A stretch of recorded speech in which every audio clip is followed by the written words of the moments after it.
Avtara. Today let's study Sutra number 30. What does it say? Vyadi, Sthana, Samshaya, Pramada, Alasya, Avirati, Bhranti Darshana, Alabdha Bhumikatva, Anavasti Tatvani, citta-vikṣepāḥ te-antarāyāḥ. Vyadi is illness, which we continue to use. Sthana is dullness. Samshaya is doubt. Pramada is carelessness. Alasya is laziness. Avirati is overindulgence. Bhranti is false opinion. Darshana is doctrine. Alabdha is non-attainment. Bhumikatva is the stage or the degree. Anavastita is losing stability. Chitta, consciousness. Vikṣepāḥ, distraction. Te, these, antarāyāḥ, obstacles. Maharishi Vedavyasa says, disease, languor, indecision, carelessness, sloth, sensuality, mistaken notion, missing the point, instability. These causing distractions are the obstacles. So what is the purpose of this sutra? The purpose of the sutra is to say, what are the obstacles that distract the mind, how many are they, and what are their nature. So the answer is there are 9 obstacles which arise with the vrittis. Without the vrittis, they do not arise. So when the chitta is without impediment, these obstacles do not arise. What are these are disease. Disease is the disturbance of the equilibrium of the humors and in the organs of the body. Languor is the indisposition to work. You don't feel like working. Indecision is the notion touching both sides of a question. It can be this, it can be that. Carelessness is want of resort to the means of trance. Sloth is the inertia of mind and body consequent upon heaviness. Sensuality is the desire consequent upon objects of desire having taken possession of the mind. Mistaken notion is false knowledge. Missing the point is the non-attainment of the state of trance. When he says state of trance, he means samadhi. Instability is the incapacity of the mind to keep in any state that has been attained, because it becomes stable only when the state of samadhi has been reached. These distractions of mind are designated according to Maharishi Vedavyasa bhashya on Patanjali's Yogasutras, the enemies and the obstacles of yoga. So Swami Satyananda translates it as disease, dullness, doubt, procrastination, laziness, craving, erroneous perception, inability to achieve finer stages, and instability are the obstacles. The practice of japa, he says, causes the mind to be introverted and the obstacles to be removed. What are the obstacles? Obstacles are enumerated in this sutra. There are 9 disruptive forces of consciousness, and you should know how to remove them, because all of us on the path are going to encounter these obstacles at some point or the other. Ailments will come, and what Swami Satyananda says is that we know from the science of glandular secretions that when consciousness is drawn inwards, the metabolism and other functions of the body are altered. So the more you practice, you are absolutely going to encounter all these obstacles. When you meditate, for instance, sometimes you fall asleep. In the same way, when a sadhana is practiced for a long time, there is erroneous perception.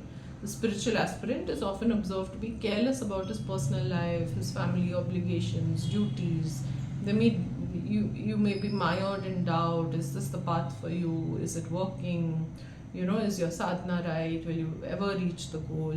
So all of these are bound to arise. Swami Vivekananda translates it as disease, mental laziness, doubt, calmness, cessation, false perception, non-attaining concentration, and falling away from the state when obtained are the obstructing distractions. What does Swami Vivekananda say? He says that basically the body is like a boat, and you have to use it to cross this ocean, of life. And unhealthy people cannot be yogis. He says mental laziness makes us lose all interest in the subject, without which there will be no energy or will to practice, and doubts will arise. But he says, and doubts are going to arise however strong your intellectual convictions may be. And what will happen is, on the path is, you will experience certain psychic experiences, and these will convince you, these will allow you to keep going even though the doubts are arising. So falling away when attained, and he says some days or weeks when you're practicing, the mind will be calm, progress will be fast, and then suddenly one day it all crashes and you feel stuck, you feel stranded. I think we have all experienced this in the daily practice of yoga. Persevere. All progress proceeds by rise and fall. D.K. Iyengar says he lists the obstacles. He calls them disease, inertia, doubt, heedlessness, laziness, indiscipline of the senses, erroneous views, lack of perseverance, and backsliding. And as he explains, the 9 sutras, the 9 obstacles are explained in the sutra that obstruct the progress. And he says disease and sluggishness are physical. Doubt, pride, idleness, sense gratification are mental. Living in the world of delusion is intellectual. Lack of perseverance is on not being able to hold on to what one has undertaken. And the inability to maintain the progress is spiritual. And Patanjali says in Sutra 29 that until all obstacles cease, one cannot attain the path or self-realization. So part of the progress is also overcoming these obstacles. Osho also describes the list and says that these are the obstacles that distract the mind. And he goes into each one. His explanation is a little long.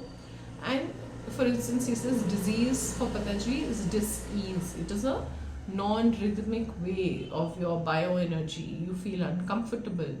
And what an interesting thing that Osho says is that basically all illness begins as in the unconscious. First it will show up in your unconscious. For instance, you might have a nightmare, okay, and it is nearest the body and it is nearer to nature. When that nightmare happens, it will come then from the unconscious. This illness will come to the subconscious. From the subconscious, it comes to the body. Most of the time, we think that we are functioning from the external to the internal. What Osho says, all these things come from the internal to the external. You feel it on the body later. So, disease for Patanjali is some disturbance in the body aura, in the prana, in the bioenergy. And he says that's why chanting Om makes all obstacles cease, because it resets that entire vibration. So if you just sit and chant Om, your body will become calm, it will become relaxed. And he says the reason for this is that Om creates a complete circle of energy. It just circulates within the body and it completes that circle. So like this, disease, languor, doubt, carelessness, laziness, sensuality, delusion, impotency and instability, as he translates it, all of these can be resolved by chanting Om and completing that circle. And one of the reasons for this is, he says, for instance, Ayurveda is, unlike allopathy, he says, suppresses the illness, Ayurveda releases it. So in the beginning, when the more you practice, all these illnesses are actually coming to the surface to reveal themselves to you. And so when you use Om as this basically, the chant, the reverberation, the vibration, the mantra, the sound, the form, okay, it allows you to take out the obstacle rather than suppress it and push it into the body. So Osho of course gives a very, very long explanation which is difficult to go into. He goes into details of each one. It might interest you to go and find his bhashya and read this particular sutra.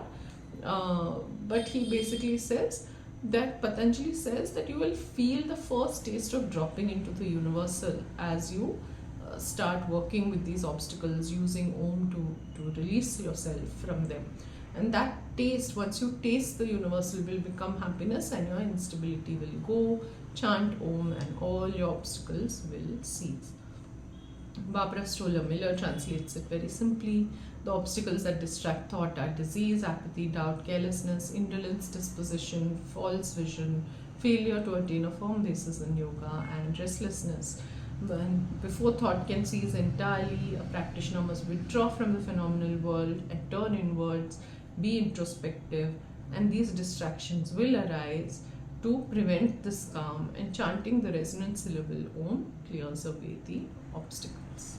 I hope this study of the sutras is interesting to you, it is beneficial, it is giving you insight, especially the different bhashyas. If you see how the Western scholars translate it, how our own Indic scholars translate it, the real yogis, the gurus, the rishis, and how many layers of understanding. And I'm sure there are much more. The more you read, you're going to come to know so much more. But I hope this is really useful to you. Thank you so much for listening.